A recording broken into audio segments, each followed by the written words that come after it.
Well, when it comes to fish and wildlife issues, what are the top takeaways from the past year? Well, on that note, I have the perfect person in line to answer a question or two, and that is Alberta Environment Parks Minister Jason Nixon. Minister, thanks so much for your time. Thanks for having me on, Michael. So let's jump right into it. When you look back over the past year from a fish and wildlife perspective, what is your top takeaway?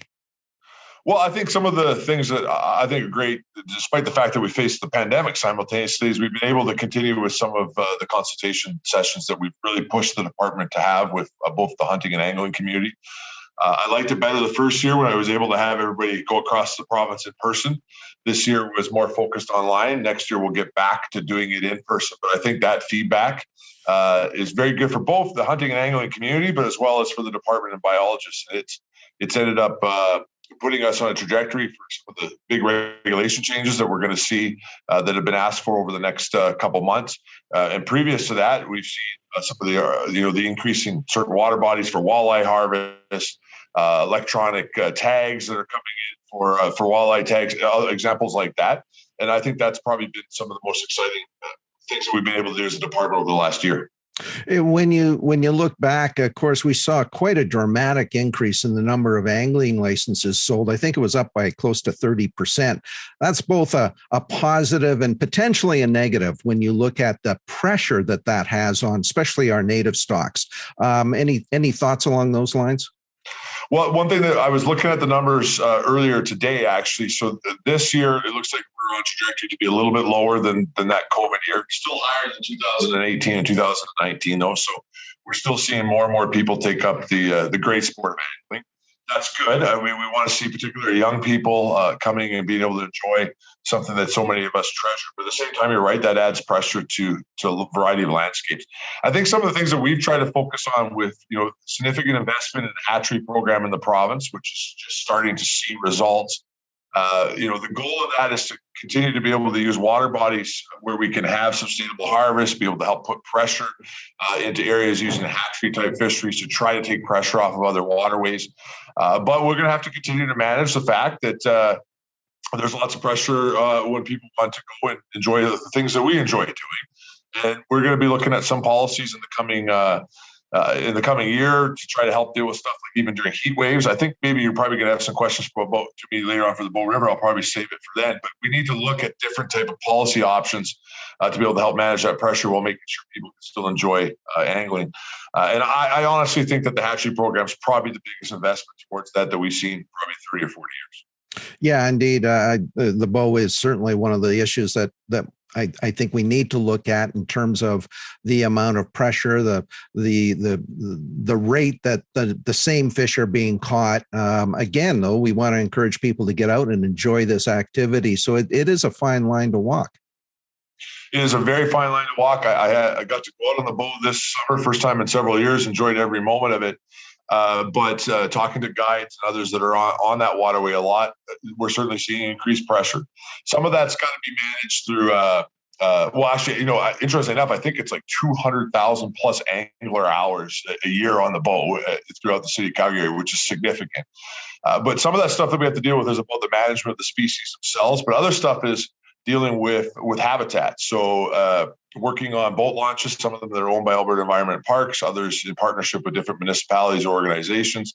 A lot of those have fallen into disrepair. We need to have serious conversations on that, as well as how we manage habitat in of itself. But then, of course, is how we're interacting with fish. One of the things I've heard loud and clear on my Bow River trip this year was the desire to have a conversation about, particularly during heat waves, when fish can come out of the water. And we've seen that in other major trout fisheries worldwide that are treasures like the Bow, where you discuss when things have gotten so hot, there may be a period of time where we have, either angling shut down for a few hours in a day to let those fish be able to survive, or you don't pull a fish out of the water at certain heat.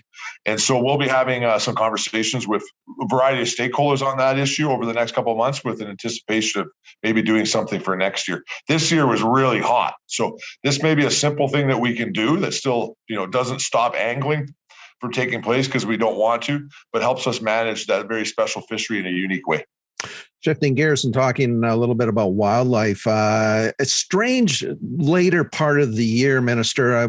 Canada recorded its first COVID-19 deer case. And then you add chronic wasting disease to that.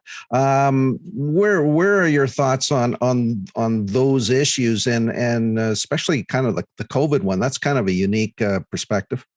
Yeah, I've been briefed on some bizarre things in my time as environment minister. That was a new one for me, but I think it's kind of the last 2 years has been for all of us. We were kind of near the end of hunting season when that information started to come in.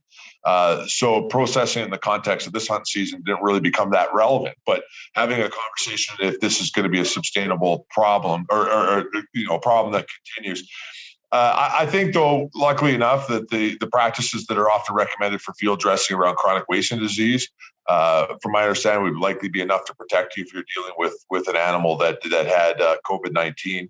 It's pretty early days of the science on that, but as far as gloving up or different things along those lines when you're dressing an animal.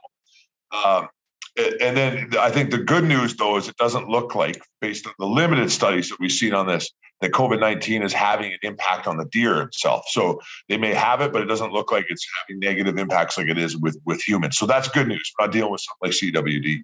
On CWD, though, it continues to see increasing numbers and continues to be a very challenging thing to manage between, the limited tools that we have to be able to manage CWD, which essentially is calls or not to call. And then you have the arguments between managing for age class, Southern Alberta, or trying to do the calls of the past. My concern remains that even having a conversation with Alberta about a long-term plan is irrelevant if we can't have a serious conversation with Saskatchewan. Anything that I order here as environment minister won't have a major effect long-term on CWD if we don't have serious conversations with our neighbors to the east. And so we have been focused over the last little bit having conversations with the Department of Environment in Saskatchewan, very productive, having conversations on how we can partner to actually manage CWD across both provinces.